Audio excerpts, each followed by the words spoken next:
الله وحده لا شريك له وأشهد أن سيدنا محمد عبده وحبيبه ورسوله بلغ الرسالة وأدى الأمانة ونصح الأمة وكشف الغمة وتركنا على المحجة البيضاء ليلها كنهارها لا يزيغ عنها إلا هالك وصلى الله على آله وأصحابه أجمعين.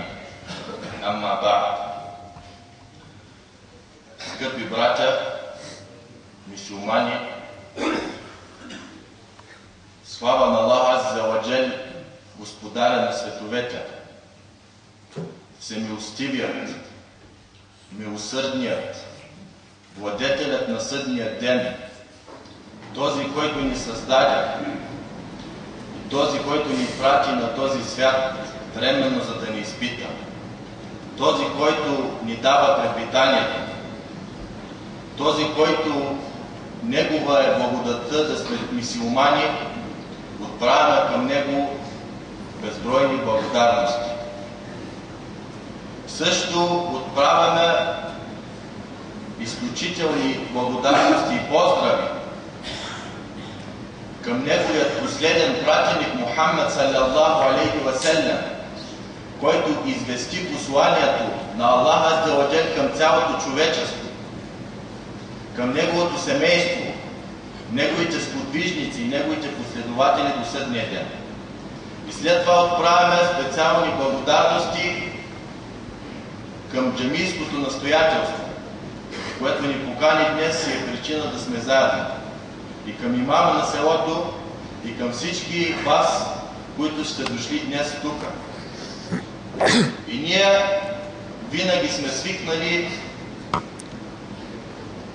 да се чувстваме в село Брезници като у дома си, с тяхната топлота, с тяхната ведрост, с техния хумор. Брезница се отличава от другите села от района с тези качества, които споменах, според моето мнение. Затова ние, когато дойдем тук, не се чувстваме на чуждо село, а се чувстваме като че ли сме от дома си. Затова отправям към всички вас ислямският поздрав: Ассаляму алейкум ва рахматуллахи та'аля ва баракатух. Скъпи братя, изключително съм респектиран да застана днес пред вас, отново да говорим за религията на Аллах. И в този празничен ден, Рамазан Байрам, който празничен ден, както спомена нашият брат Мехмед, идва след един голям ибадет в исляма. Това е уруча.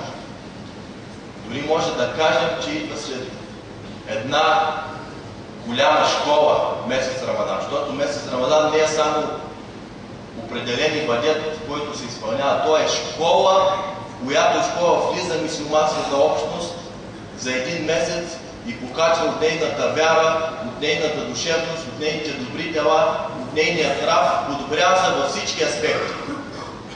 И след целият този труд, това усилие, този стремеж на мюсюлманите, в месец Рамадан идва Байрама, за да отпразнуват постиженията, които са постигнали. И празниците в исляма, както забелязвате, винаги идват след големи ибадети. Ние имаме два празника в годината: Рамадан Байрам и Курбан Байрам. Рамадан Байрам идва след Рамадан. Цял месец говеяния, ибадети, усилия. Курбан Байрам идва след хаджа. От целия свят хората се насочват към Мека, за да изпълнят петата основа в исляма. Следователно, Байрама идва след положено усилие, защото родостта на вярващите, тя е предшествена от усилията, които са положили, а не е просто на празно. В другите религии празниците не идват след подобни ибадети или положени усилия. Празниците са по някакви нереални причини, но в исляма идва след като ние правихме ибадет.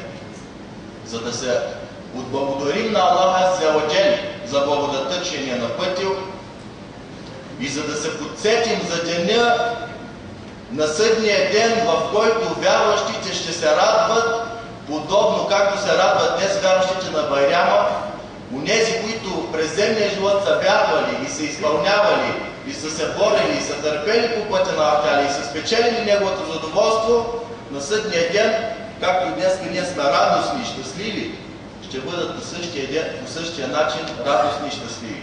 И като че ли Байряма в нашето ежедневие ни дава да ни подсеща за деня, в който и шанс всички да бъдем от зарадваните и радостните. Ще бъдем радостни и зарадвани, ако ние сме разбрали нашата цел от земния живот. Ако сме разбрали, че ние не сме създадени на празно. Ако сме разбрали, че ние имаме Създател, на който трябва единствено да служим. Ако сме разбрали, че трябва да следваме Неговия път, който Той ни е посочил.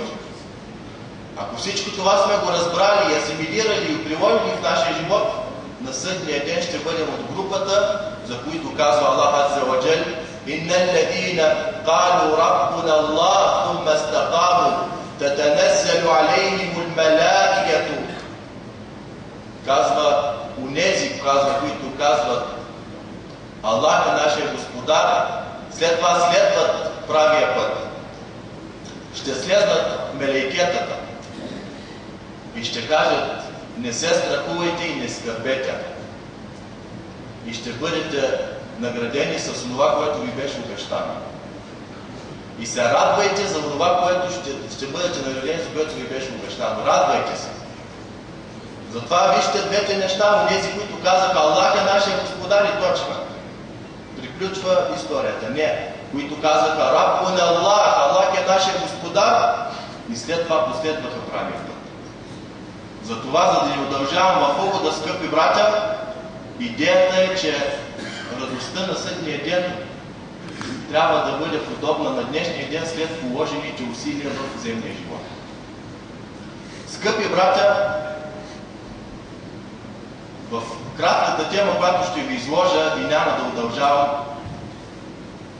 искам да засегна няколко точки. Защото Исляма е религия, която е заложена на права и задължения. В днешните общества виждаме, че хората само търсят техните права, но не се питат за техните задължения. В Исляма философията на живота е изградена, че човек има права, има и задължения. И живота е сменене на роли. Човек се ражда, дете, гледа го неговата майка, неговият баща, грижа се за него. Той няма задължения, има само права.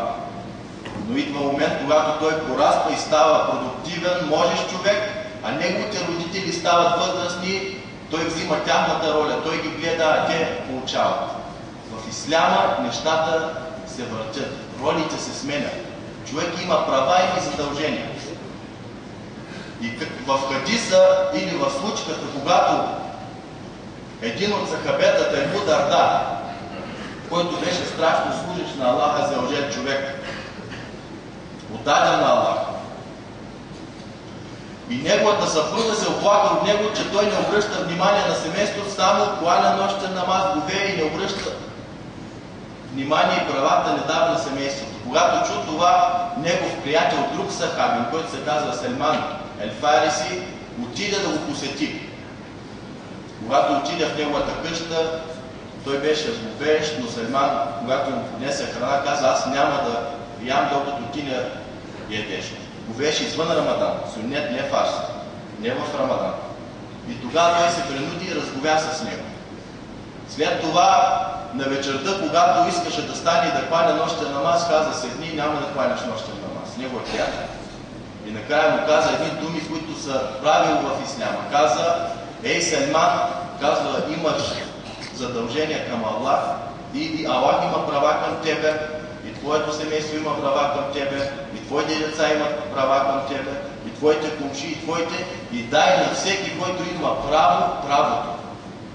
Това е философията в Исляма. Ние трябва да дадем всеки, който има право към нас, да му го дадем.